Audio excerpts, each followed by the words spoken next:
आज यहां से एक नई सीरीज की शुरुआत हो रही है। हम क्या करने वाले हैं कि अलग अलग फील्ड्स में अलग अलग लोगों ने जो भी कुछ एक्स्ट्रा ऑर्डिनरी अचीव किया है, उनकी कुछ कोटेशंस हैं। उन कोटेशंस के थ्रू हम उनकी थॉट प्रोसेस को समझने की कोशिश करेंगे कि वो किस तरीके से सोचते थे, ऐसा क्या था उनकी सोच में जिसकी वजह से वो कुछ एक्स्ट्रा ऑर्डिनरी अचीव कर पाए।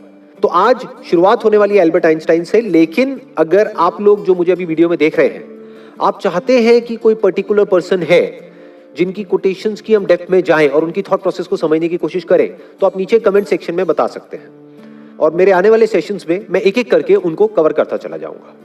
तो जो पहली कोटेशन है एल्बर्ट आइंस्टाइन की, वो है everybody is a genius, but if you जज a fish by its ability to climb a tree, it will live its whole life believing that it is stupid. बड़ी पावरफुल स्टेटमेंट है ये, इसको ध्यान से समझने की कोशिश करते हैं कि अगर कोई और उस फिश को जज करे तो कोई प्रॉब्लम नहीं है, तो इसका मतलब वो बेवकूफ है। यानी कि अगर दुनिया आपको जज करे तो कोई प्रॉब्लम नहीं है, इसका मतलब दुनिया बेवकूफ है। बट अगर वो मछली खुद अपने आप को जज करने लग जाए इस बेस पे कि देखो मैं पेड़ पर नहीं चढ़ सकती तो मैं बेवकूफ हूं, तो वो बेवकूफ है। हर एक की कोई ना कोई एबिलिटी होती है। जैसे सचिन तेंदुलकर है, उनकी अपनी एक एबिलिटी है। एल्बर्ट आइंस्टाइन है, उनकी अपनी एक एबिलिटी है। अगर एल्बर्ट आइंस्टाइन को बैट दे दिया जाए तो वो कैसे लगेंगे? लोग हंसेंगे। या अकाउंट्स में डाल दिया जाता तो क्या होता? जबरदस्ती उनको चार्टर्ड अकाउंटेंट बना दिया जाता तो क्या होता? क्या वो कभी भी ऐसा कुछ अचीव कर पाते जो उन्होंने अचीव किया? No doubt he was a genius. But वो जीनियस क्यों थे? क्योंकि उन्होंने वही किया जो उनकी नेचुरल इंक्लिनेशन थी। जैसे कि एक मछली है, अगर उसको बोला जाए कि पानी में तैरो, तो वो पानी में बहुत तरीके से तैर सकती है। ऐसा कुछ कर सकती है कि जो देखने वाले हैं दे विल बी मेस्मराइज्ड। वो कहेंगे कि यार ये कैसे हो सकता है? जिसको पानी के अंदर तैरना नहीं आता है और वो उसको देखेगा मछली को, तो वो क्या कहेगा? ये मछली जीनियस है। तो इस तरह से पहले हमको समझना पड़ेगा कि हमारा पर्सनालिटी टाइप क्या है, और जब हम अच्छे तरीके से समझ जाएंगे और फिर एक्ट करेंगे, then sky is the limit.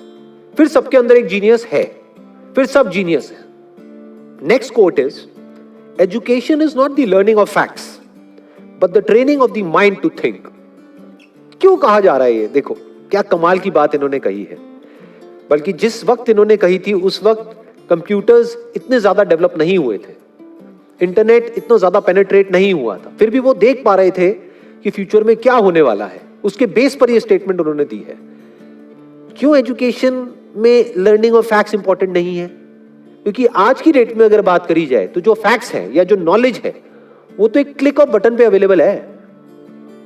मतलब अगर एजुकेशन का मतलब यही है कि स्कूल जाओ, कॉलेज जाओ और जो बुक्स में लिखा है उसको रट लो और अपने यहां पर फीड कर लो, तो इसकी जरूरत क्या है? वो तो ऑलरेडी मोबाइल में है। जो बुक्स में लिखा है अगर उसको आपने रट भी लिया और यहां पर फीड भी कर लिया, तो अगर उसको रिट्रीव करना है तो कैसे करोगे?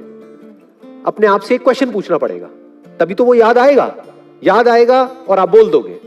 बट यही काम अब अगर क्वेश्चन पूछ करके ही आंसर आना है, तो वो क्वेश्चन तो आप यहां पर भी पूछ सकते हो मोबाइल में। आप इससे पूछोगे, हाँ भैया बताओ ये क्या है, वो क्या है, इस क्वेश्चन का आंसर क्या है, तो ये मोबाइल ही दे देगा ना आपको आंसर। और जितनी मेमोरी इसके अंदर फीडेड है, जितनी नॉलेज एक मोबाइल के अंदर फीडेड है, जितनी नॉलेज गूगल में फीडेड है, क्या उतनी नॉलेज हम अपनी ब्रेन में फीड कर सकते हैं? तो हमारी ब्रेन, अगर हम एजुकेशन को सिर्फ इतना ही समझते हैं कि एजुकेशन का मतलब कि फैक्ट्स को यहां पर फीड कर दिया जाए, तो हमारी ब्रेन इससे बहुत पीछे ही रहेगी, चाहे हम जितना मर्जी डेवलप कर लें। तो वो एजुकेशन किसी काम की नहीं है। तो व्हाट इज रियल एजुकेशन, ये समझना बहुत जरूरी है। क्योंकि अगर हम इसको नहीं समझते तो हम ऐसे लोग अपने एजुकेशन सिस्टम से निकालेंगे जिनके अंदर फीडेड तो बहुत कुछ होगा, बट उनको यही नहीं पता होगा कि सोचते कैसे हैं। यहां पर दो बातें करी जा रही है। एक है education is not the learning of facts. Number one, learning of facts important क्यों नहीं है? Education is not the learning of facts. Why learning of facts is not that important? Because all the facts, all the knowledge, all the information is already available on the internet. अगर उसको यहीं पे store करने का नाम education है, तो ये तो किसी काम की नहीं है। वो तो ऑलरेडी स्टोर्ड है आपके मोबाइल में। जब यहां पे स्टोर्ड है तो यहां पर क्यों स्टोर कर रहे हो दोबारा से? As simple as that, number one. Number two, but the training of the mind to think, कि बच्चों को ये सिखाया जाए कि सोचते कैसे हैं और सोचना क्यों जरूरी है, क्योंकि लाइफ में जो भी प्रॉब्लम्स है, जैसी भी प्रॉब्लम्स है, उसका सॉल्यूशन कैसे निकलता है? सोच करके निकलता है। मेमोरी से नहीं निकलता है, गूगल से नहीं निकलता है, फैक्ट से नहीं निकलता है, नॉलेज से नहीं निकलता है, उस नॉलेज को यूज कैसे करना है उससे निकलता है। अगर मेमोरी से या बुक्स से सॉल्यूशन निकलता तब तो कोई प्रॉब्लम ही नहीं थी। किसी को पैसा कमाना है, इतनी सारी बुक्स हैं, पढ़ लो, निकल गया सॉल्यूशन। उससे नहीं निकलता है।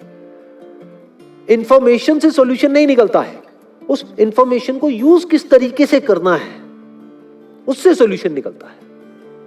जिस सवाल का जवाब गूगल नहीं दे सकता है, उस सवाल का जवाब अगर आप दे सको, सोच करके उस प्रॉब्लम का भी सॉल्यूशन निकाल सको जो गूगल नहीं निकाल सकता है, तो कहेंगे कि आप इंटेलिजेंट हो। ये इंटेलिजेंस डेवलप करने का काम होना चाहिए एजुकेशन सिस्टम का। This is real education. Next quote is, the true sign of intelligence is not knowledge but imagination. Knowledge के बेस पे जो पास्ट में हो चुका है उसको हम रिपीट तो कर सकते हैं, लेकिन कुछ भी नया क्रिएट नहीं कर सकते जब तक कि इमेजिनेशन ना हो।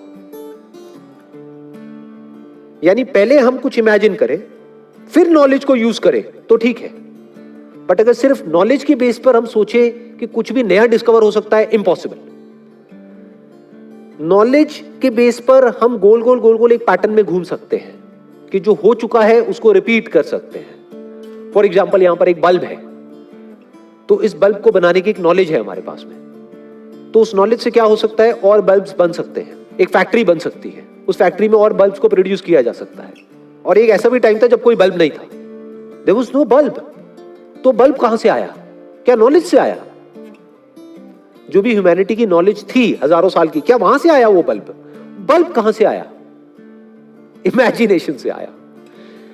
किसी ना किसी ने सोचा, यानी वो बल्ब कहीं नहीं था, किसी बुक में नहीं था, इस दुनिया में नहीं था, कहीं नहीं था, किसी के माइंड में था। उसने सोचा कि अच्छा ऐसा भी कुछ हो सकता है, और उसके ऊपर काम करना शुरू कर दिया। तो क्या हुआ? वो इमेजिनेशन रियलिटी बन गई। इनफैक्ट अगर हम अपने आसपास में देखें, इस दुनिया में कुछ भी, एक सुई से लेकर के एक एरोप्लेन तक, सब कुछ आज रियलिटी है। आज वो नॉलेज के फ्रेमवर्क में है। आज हमारे पास में नॉलेज है कि सुई कैसे बनानी है, एरोप्लेन कैसे बनाना है। We have knowledge of producing it, we have knowledge of running it, we have knowledge of creating it. But एक टाइम पे वो सब क्या था? वो इमेजिनेशन था, सब इमेजिनेशन था। जब इमेजिनेशन रियलिटी में कन्वर्ट हो जाती है तो वो नॉलेज हो जाती है, फिर उसको रिपीट किया जा सकता है। तो दैट इज कन्वीनियंट, बट वहां पर कुछ भी नया डिस्कवर नहीं हो सकता है। कुछ भी नया डिस्कवर करना है तो यू नीड इमेजिनेशन। जैसे एक तरफ से व्हील डिस्कवर हो गया, एक तरफ से लगेज डिस्कवर हो गया, अब यहां पर इमेजिनेशन की जरूरत है। क्या लगेज उठाने में दिक्कत आ रही है?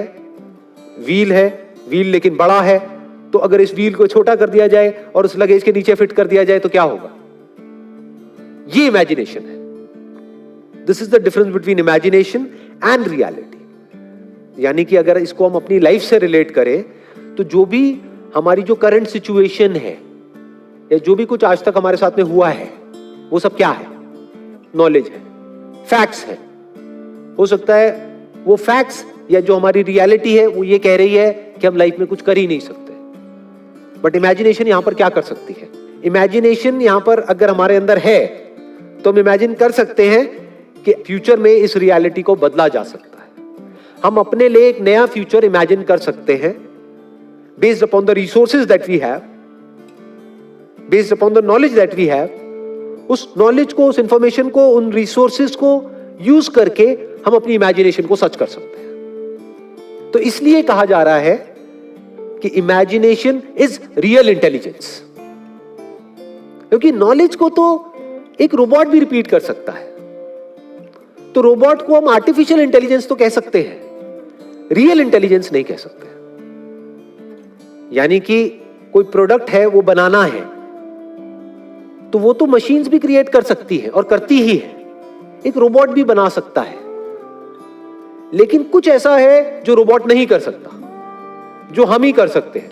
That is real intelligence, that is human intelligence. तो ये कुछ कोटेशंस थी एल्बर्ट आइंस्टाइन की, जिसको आज हमने डीपली समझने की कोशिश करी है। अगर इसके अलावा आप चाहते हैं कि कोई और पर्सन भी है जिन्होंने कुछ एक्स्ट्राऑर्डिनरी अचीव किया है किसी भी फील्ड में, और उनकी भी कोटेशंस की हम डेप्थ में जाएं, तो आप नीचे कमेंट सेक्शन में बता सकते हैं। तो मेरे आने वाले सेशंस में मैं एक एक करके उनको कवर करता चला जाऊंगा। Wish you all the very best. Thank you so much.